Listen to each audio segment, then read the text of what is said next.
Do you want God to exist, in particular in the light of the reality of evil, pain, and suffering in this world? Would you want God to exist because theism offers a more positive view on the pain and suffering rather than the atheist explanation? But then, is the existence of God true? Does he exist? What about pragmatic beliefs? In other words, beliefs that you want to be true because it would be good, though you do not really have sufficient evidence for your beliefs. Will a pragmatic belief that is what you want to be true perhaps swing you in your decision on the reality of God itself, on his existence?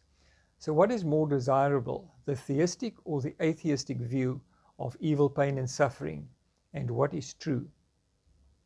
The text of this talk is on my blog, the link to my blog in the description below.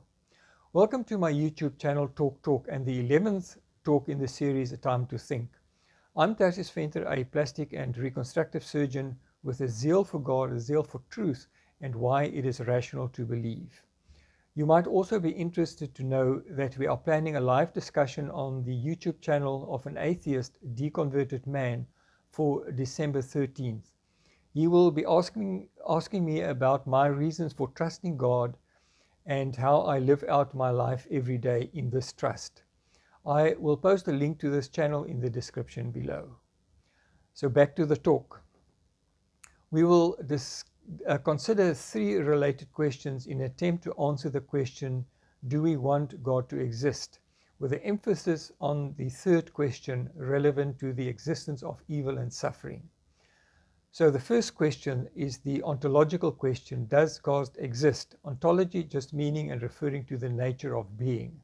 The second question, the epistemological question, is it rational to believe in God? Epistemology referring to the theory of knowledge. And then thirdly, should we want God to exist in a pragmatic sense? Could it be rational to want God to exist, especially regarding evil? Evil exists, and very few would deny that. It is recognized by atheists, agnostics, and theists because it is real. Though I might have to qualify that many atheists will deny the existence of evil, but can obviously not deny the existence of pain and suffering. All around and within us, there is much evil and the suffering that results from this evil. There's human suffering, animal suffering, and nature that suffers. You might also want to look at my video, The Problem of Evil. Again, the link is in the description below. Why does evil exist? How did it appear in our universe? One can view this question from a theist viewpoint or from an atheist materialistic perspective. The existence of evil and suffering is a very strong argument against the existence of God, and is often being brought in discussions as a counter-argument for the existence of God. But who can explain evil and suffering better, the theist or the atheist? Can there be meaning, purpose, and reasons for the existence of pain and suffering? We will argue that the theist offers a much more desirable explanation, but not that it is necessarily true, even if it is more desirable. Yet, which explanation, the theist or the atheist explanation, do we want to be true? It would also have implications for our belief in the existence of God. So let us consider the two explanations. The atheist explanation for evil. Firstly, it says that, or states that, the world is a harsh place with a lot of pointless evil and suffering. Secondly, it is just a brute fact, and we just have to accept it and live with it. It is just how the dice falls. Thirdly, there is no powerful, loving creator, and evil and suffering are not surprising. Richard Dawkins, a British evolutionary biologist and well-known atheist and author, writes, "The universe that we observe has precisely the properties we should expect. If there is at the bottom no design, no purpose, no evil, no good, nothing but pitiless indifference. In a universe of electrons and selfish genes, blind physical forces, and genetic replication, in this world, some people are going to get hurt and others are going to get lucky. You won't find any rhyme or reason in it, and neither any justice. Bertrand Russell, another British philosopher, said that if there is no God, there is no universal right or wrong, implying that evil does not exist. The theist explanation of evil and suffering is as follows. God is all good, all loving, and has reasons for pain and suffering. Firstly, free will. Alvin Patinga, a Christian philosopher, writes that free will is necessary in order to make moral decisions, good or bad decisions. Thus, it allows for bad decisions and therefore for evil, pain, and suffering. But without free will, people cannot be good and moral. Secondly, soul making, the role of suffering in spiritual growth. And thirdly, the incarnation and atonement of Christ. If there was no sin, in other words, evil, then Christ would not have been necessary. Through the existence of sin and evil, Christ is made necessary and desirable. The revelation of who God is, the goodness of Christ, and God incarnate through his atoning death brings us into a personal relationship with him. And this is so great that it outweighs all the evil in the world. And one really has to experience this relationship with God to understand this. Christ entered our pain and suffering in this world and became one with our pain and suffering, allowing a better understanding of us, of him, of his love, of ourselves, and of the world we live in, and accomplishes the purpose of why humans exist, that is, to come into a personal relationship with God. Skeptical theism argues that we do not always understand the reasons for evil and suffering. We as humans do not even know the essence of what we are. What is consciousness? What is life? Are we just brain, or are we brain and mind? And free will, does it exist? How did information get into our DNA? We as humans are but a speck on a speck on a speck in this vast universe, and it would be arrogant and preposterous of human beings to judge the essence of the creator of the universe and assume that we can even remotely hope to know all the possible reasons he might have. So which is more likely, which is more desirable, that there is no God and there is no reasons for evil, pain, and suffering, just a sad, bad, brute fact? But is it reasonable to prefer the theistic explanation that there are reasons, and can that be true? Let us consider the implications of each view. If the atheist view is true, his explanation is true, what are the implications? 1. Most evil and suffering have no reason.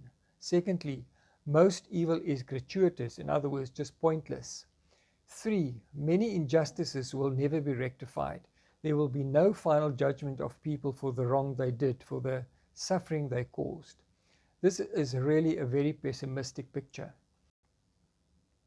If theism is true, it would imply, firstly, there are good reasons for evil and suffering, like the existence of free will.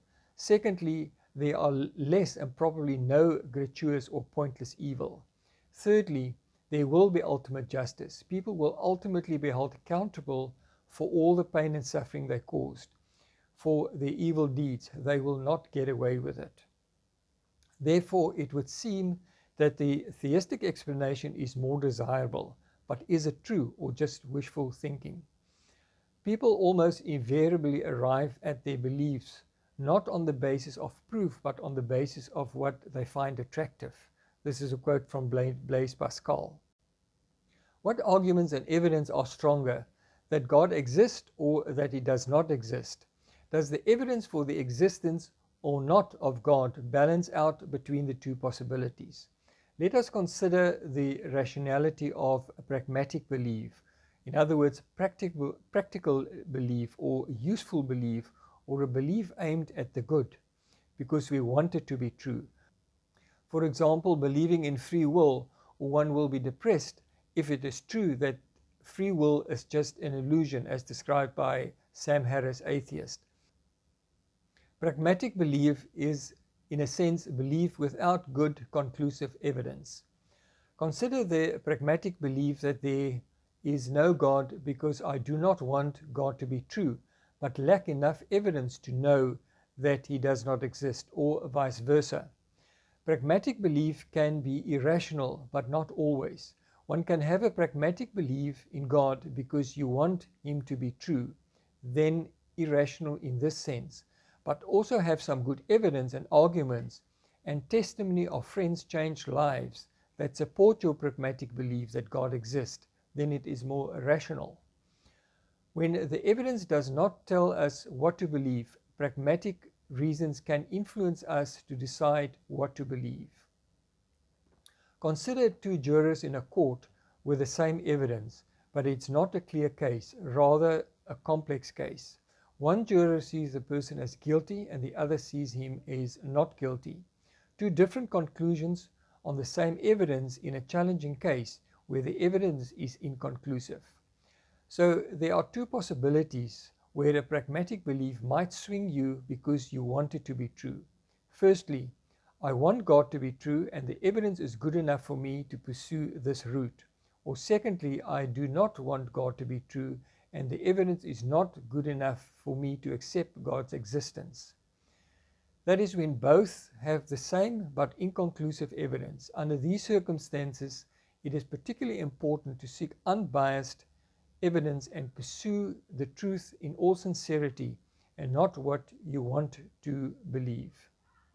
We have to seek the truth, find credible and coherent arguments to come to a meaningful conclusion, even if the theistic view of evil is optimistic and the atheistic view of pain and suffering and evil is pessimistic. It is not what we want to be true, but what is true. The two scenarios described can lead to either 1. If you believe God exists, even in the case where your decision was swung by your pragmatic belief, God will reveal himself to you as you believe that he exists. Secondly, if your pragmatic belief contributes to your decision not to believe in the existence of God, you will drift further away from God, denying his existence, and seek more evidence and arguments that he does not exist to support what you actually want it to be. To find God is a life-changing delight and makes so much more sense of life and the world itself. See my blog on To Know and to Love God in the description below.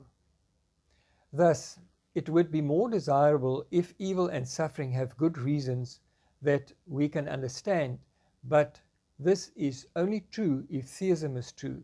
That is the Judeo-Christian God, that he exists.